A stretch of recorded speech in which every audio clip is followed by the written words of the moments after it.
Picture this: a beautiful spring day in a quiet English town. Greek music fills the air. The scent of delicious food drifts across a park, and somehow a poet crashes the party. That poet was me. I gave a talk about Greek poetry. What you're about to see is that presentation plus some extras I couldn't share that day. Ready? Let's begin. Everyone, thank you for being here. My goal is to tell you all you need to know about Greek poetry. This is Greek Poetry 101 from Homer to hip hop. The thing is, I have a lot of things to say because I come from a country where, imagine that, people literally went to war over language. Not metaphorically, actual riots in the streets. People died in 1901.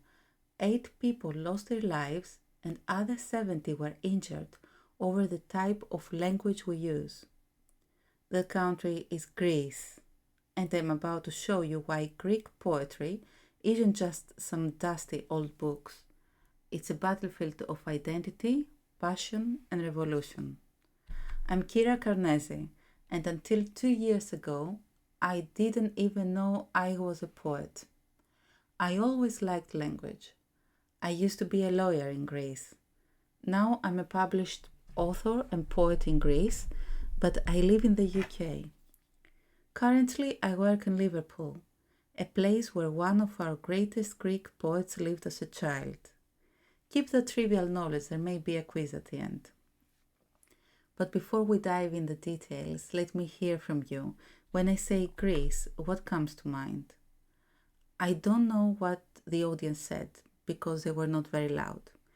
But I guess they said something positive, like the sun and the sea, or history, because when I shared that Greece for me is bad roads and traffic, they visibly didn't agree. But well, Greece is all of these things, all of the things we have in our minds for Greece.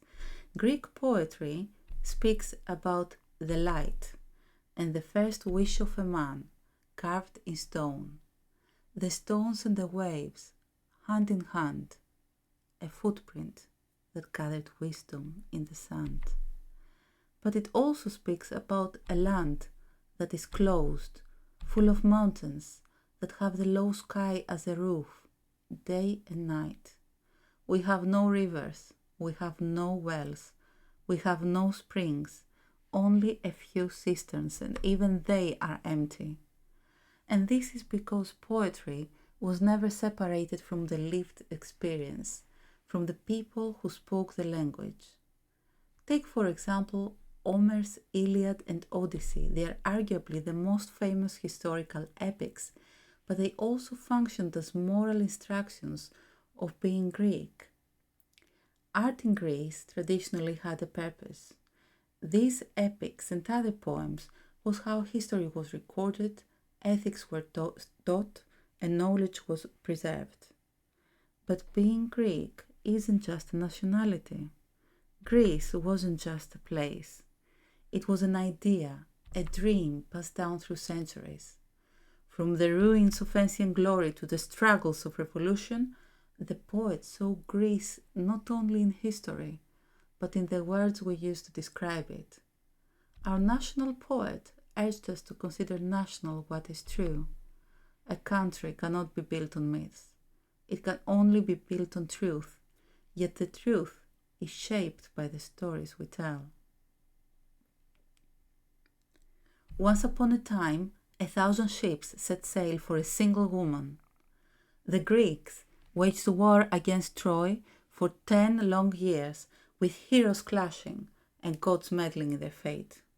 Achilles, the greatest warrior of all, was invincible, except for his pride. When his closest friend was killed, his rage burned brighter than the fires of war itself. And when Troy finally fell, it was not through brute strength, but through cunning, a wooden horse hiding the doom of a city. This is the Iliad, taking its name from the Greek name for Troy, Ilion, the story of glory and destruction, of warriors chasing immortality through battle, only to be remembered through poetry. But war is only half the tale. What happens when the battle is won, but home is still far away? Odysseus, the man of wits and words, embarks on a journey that should have lasted weeks, but stretches to 10 more years. He faces man-eating giants, a vengeful sea god, an enchantress who turns men into swine, and the haunting voices of sirens calling him to ruin. Yet his greatest challenge is not monsters or gods. It is time itself. When he finally reaches his homeland, the island of Ithaca, aged and scarred, he is barely recognizable. He finds a home that barely remembers him, and he has to fight to establish a coherent identity and narrative. The man who left for Troy is the same with the man who returned. This is the Odyssey, the story of return, of perseverance, of a man who learns that the journey shapes the traveler more than any destination ever could. War and travel, the twin forces of Greek identity, interwoven since ancient times. If the Iliad is Greece's tragedy, then the Odyssey is its philosophy. It is a testament that the journey is the battle, and the only way to make the journey is to see home from the outside, to see Greece from the outside like you do, here, now. Me personally, I never fully understood Greek poetry until I left Greece. It was like I needed distance to see my homeland clearly, and that's when I realized our greatest poets often wrote from abroad. Take Cavafy, for example, my personal favorite. Born in 1863, he lived in Alexandria, Egypt. Let's see if you can recognize some of his most famous verses. As you set out for Ithaca, hope your road is a long one, full of adventure, full of discovery. Lestrygonian Cyclops, wild Poseidon, you won't encounter them unless you bring them along in your soul, unless your soul sets them up in front of you. Keep Ithaca always in your mind. Arriving there is what you're destined for. And if you find her poor, Ithaca won't have fooled you. Wise as you will have become, so full of experience, you'll have understood by then what these Ithacas mean. This is life advice. It's about the journey of life itself, a journey of an odyssey every human has to take. I need to ask you something. Who here has ever lived away from home, literally or metaphorically? Who here still is on a journey to find their home and keep it safe? We know the way to find home. We have the tool. And this tool is our language, the spoken word. Language connects all the eras and all the ideas. War and journey. The themes are still here. We can stop at the Byzantine times with the tales of the Digenis Akritas. You can see him at the bottom right of this presentation. A hero like Achilles or similar to Beowulf. We can stop at the Ottoman times and admire the folk songs of bravery and resistance, the laments of exile and the songs of love and longing. That way we can see the wealth from which the poets of the 20th century were able to draw, some giving voice to the struggles of the people, others praising the brilliance of the Greek landscape, others exploring the burdens of history and exile, or sailing the world seas, capturing the spirit of adventure and melancholy. Can I just make a comment here about all poets smoking in their most famous pictures? Smoking and drinking coffee had been associated in Greek culture with secret meetings, possibly discussing about some kind of revolution, the revolution that poetry is. The point is, poetry was about people. It was about life and the humans that live it, their thoughts, their ideas, their politics. At the festival, I didn't go too deep into specific poets or their themes, but since you are here, I thought you might be interested in learning about two more poets who lived tragic lives and shared a deep emotional bond. Kariotakis is known for his cold despair. His poems are filled with feelings of hopelessness and alienation, and he saw life as a constant struggle. Tragically, his own life ended in suicide at the age of 34, reflecting the dark themes in his poetry. Polidori, on the other hand, expressed what she called the beauty of doom. Her poems blend romantic longing with a sense of inevitable loss and death. She saw beauty in suffering, turning pain into something almost sublime. Sadly, she died young at 38 after a long battle with illness. Their love affair was as tragic as their poetry, and both poets died far too young. Together, they represent the melancholy beauty that can come from love, loss, and the harsh realities of life. So poetry is about life and the humans that live it. But first of all, before we get there, it is about their speech and the way they speak, and how this speech gives rise to their ideas. And here's where it gets fun. I take it for granted that not everyone is fluent in Greek. But you need to understand the Greek language's spirit in order to understand its poetry and everything else. And I will explain it to you with something you're all familiar with, English. Greek and English have fundamentally different rhythms of speech, and I often wonder how I can translate something from one language to another without losing its power. This difference in rhythm comes from how the languages were evolved, and it's a fascinating linguistic story, but I'll explain it with an example. English needs a steady, symmetrical, even rhythm. Can you hear me clapping? And if we add something traditional on that, we can say, London Bridge is falling down, falling down, falling down. Perfect. It's a rhythm of 4 quarters.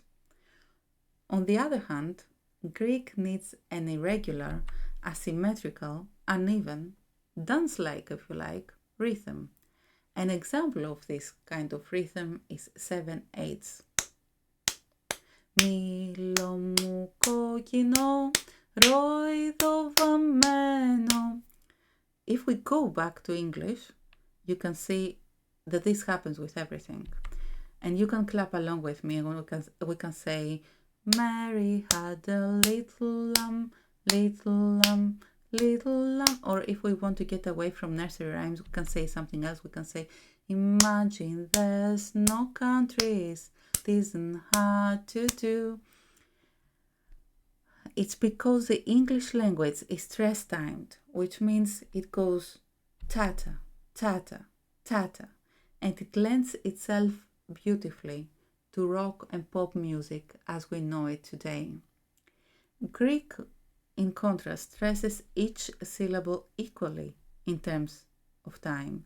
It gives each syllable the same duration. It's ta, ta, ta, ta, ta. Πόνος που μας έρθει μακάρι, πέφτω και κυλιέμαι σε ζάρι. This is Marina Sati's song for Eurovision, not this year, last year. And Marina Sati was onto something. Ta, ta is the basic rhythm of the Greek language, the building block. A classic example is the Byzantine in tenena, tenena, to, te, ri, rem. Each syllable is a note, but because when we're singing we can hold our voice and change notes and syllables. Let me explain to you with speaking.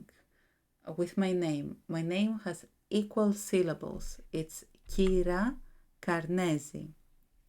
And on top of that, it adds stress of voice in one syllable in the word Kira in an irregular pattern, Karnezi.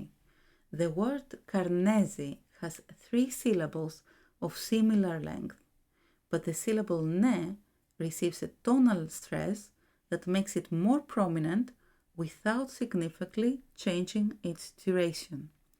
This combination of equal timing with added stress on certain syllables is what gives Greek its distinctive rhythm and can sound shouty to English speakers who are used to reducing unstressed syllables. That's why people believe we're shouting.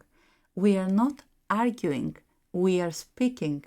And if I made this entire presentation just to make this point, I am happy. Because this misunderstanding has been going on for far too long, for years. We are not shouting. Greek is a language where every syllable gets its moment to shine. We don't compress anything. We're not angry.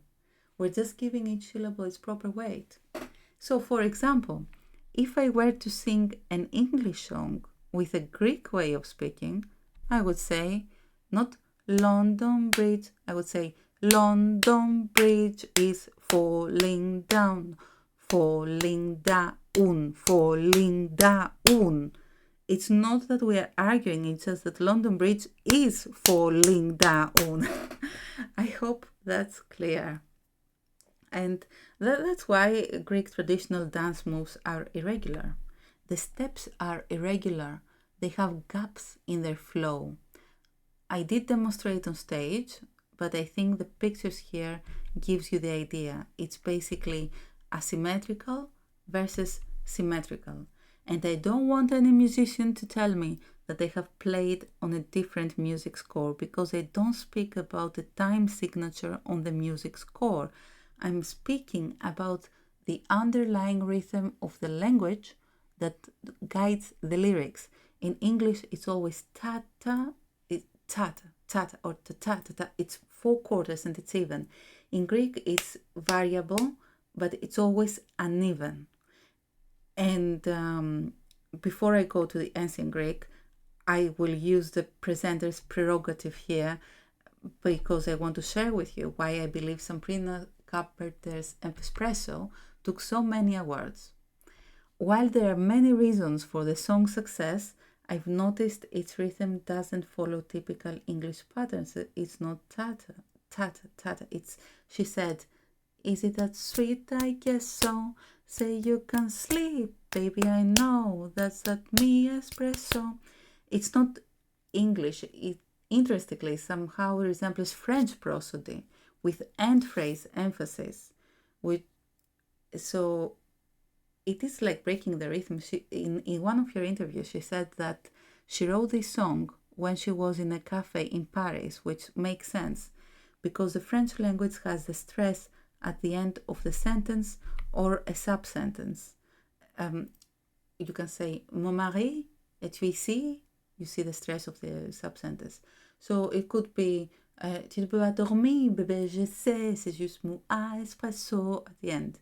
And because I'm doing translations, I know how difficult it is to take the words from one language and adjust it to the musicality of another language. So I don't know if she did it on purpose, but she's my role model. Anyway, the Greek language rhythm started in ancient times, When Homer wrote the Odyssey, the way it was pronounced or chanted and even danced, you can put moves to this rhythm, had a very specific rhythm. It was Andra mi enepe musa polytropon. I don't want to get into the ins and outs of ancient pronunciation because of ancient Greek, because I'm not an expert. It's enough to say that ancient Greek had long syllables which were driven from long vowels. Now we have lost the long vowels in modern Greek. But the rhythm of those long vowels in ancient Greek was different from the long vowels in English, because the mechanics behind it is different. So in English, it could be, again, ta, ta, ta, ta. So something poetic in English is tell me, muse of the man of many turns, which is ta, ta, ta, ta. But in ancient Greek, it's ta, ta, ta, ta, ta, ta, ta, ta. And this is the basic version. There are variations. It's andra mi enepe musa polytropon. That way, English naturally gravitates towards stress patterns and rhyme, because it's easier to rhyme unstressed syllables, as I understand it, while ancient Greek relied on quantitative matter that then evolved into syllabic matter in modern Greek. But where does this leave us, I hear you ask? Why are you saying these things? So when T.S. Eliot and Ezra Pound revolutionized English poetry by breaking traditional rhythm and structure, what can I say? Greek poets had done it first. Well, this was a joke. I actually said it on stage and no one laughed because I thought I was serious by that point. This is what we have done as Greeks by claiming we've invented everything. So I had to explain and tell them the truth. When Eliot introduced modernism, Greek poets like our Nobel laureate George Seferis and his peers embraced these modernist techniques. And here's the twist. What sounded revolutionary in English felt strangely familiar in Greek. Our language's flexible syntax and rich vocabulary naturally accommodates modernist approaches. Consider Eliot's line, "In the room, women come and go, talking of Michelangelo." This inverted structure feels very intuitive in Greek. I can say that modern English poetry translates very easily. Well, translation is always a negotiation of cultural and linguistic nuances. So I would say translates easier to Greek, from modern English to Greek, rather the other way around. This explains why Greek modernism remained more connected to tradition.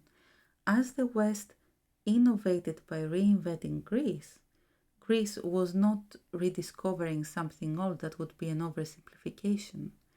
But indeed, Seferis and his peers used their own historical and linguistic sensibilities to build on tradition. And what I see from all this is that when English language gets out of itself, when English people want to go out and explore, there is a ready-made Greek bridge to do so. Greece was ready for this conversation. Greek poetry was uniquely positioned to absorb modernism without the same sense of rapture that English poetry experienced, and was ready to give back to the English traveler who wanted to make the journey of Odyssey to see and find their home. I can clearly see the bridge between these two cultures, and English and Greek are two very welcome travel companions.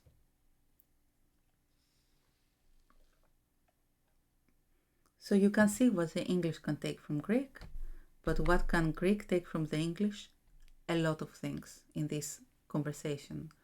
Minimalism, understatement, change of tone and internal contradiction, but most of all, the big idea are new ways to break the rhythm and new ways of rhyming. Breaking the rhythm was a source of revolution for the Greek language that takes us back to ancient roots. And I strangely find these elements re-emerging in modern Greek hip-hop and rap. Greek hip-hop artists are using complex rhyming patterns and wordplay to address social issues, economic hardship, and cultural identity.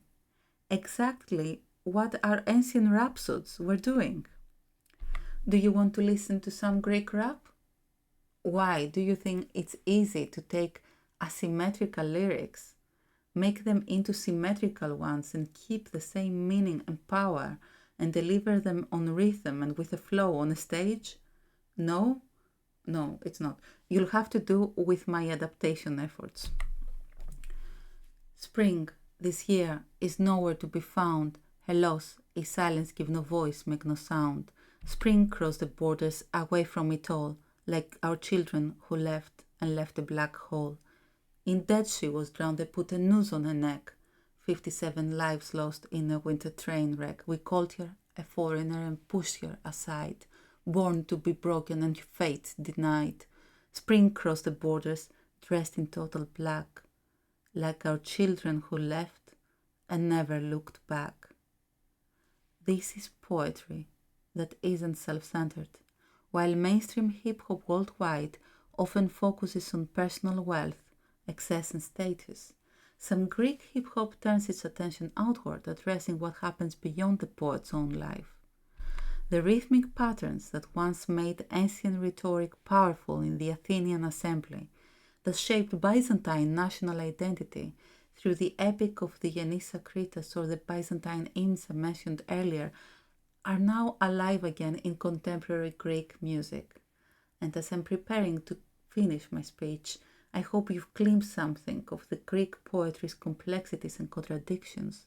It is this tension between tradition and innovation that moves us forward. But I do have a question. Where are the women? The story of women in Greek poetry is sadly a familiar one. Underrepresentation despite remarkable talent. From antiquity, we mainly celebrate Sappho of Lesbos, and even her work has been misinterpreted and over-sexualized over centuries. Earlier, I mentioned Maria Polidori. Both Sappho and Polidori were equally famous for their verses and for their intimate relationships. I then noted on a slide the name of Kikidi Moula, a poet that started being more widely recognized only recently. I know that in modern Greece we've had powerful women poets, especially in the 1970s. The 1970s saw a flourishing of women poets coinciding with political liberalization and feminist movements. I know their names, but they are not widely known and taught with the same prestige as our male poets. I could use this image, and for all I know, most people would be okay with it. And I find myself wondering, why don't we have more celebrated women poets today? Why don't we have more famous women poets? Is it the same old story of recognition lagging behind talent?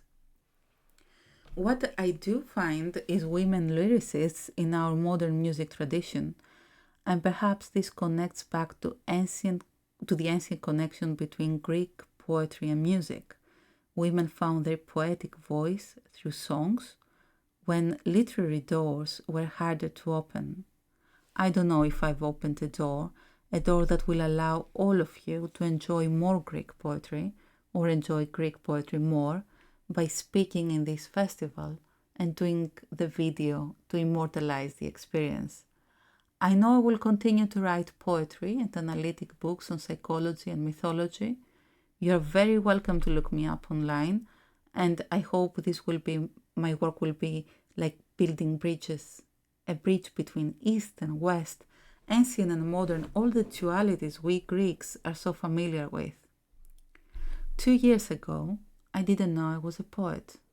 Now I understand that poetry isn't just about writing verses, it's about seeing the world with both precision and imagination, something we could all use more of. So next time you think of Greece, maybe you'll think beyond the beautiful beaches and the great food that is great, but maybe you'll remember it's a place where language matters so much that people died for, where 2 Nobel Prize winners and the relevant school of thoughts they represented showed 2 different and paradoxically opposing faces of the same place, where hip-hop artists are carrying forward a poetic tradition that stretches back to Homer. Thank you for joining me on this journey today.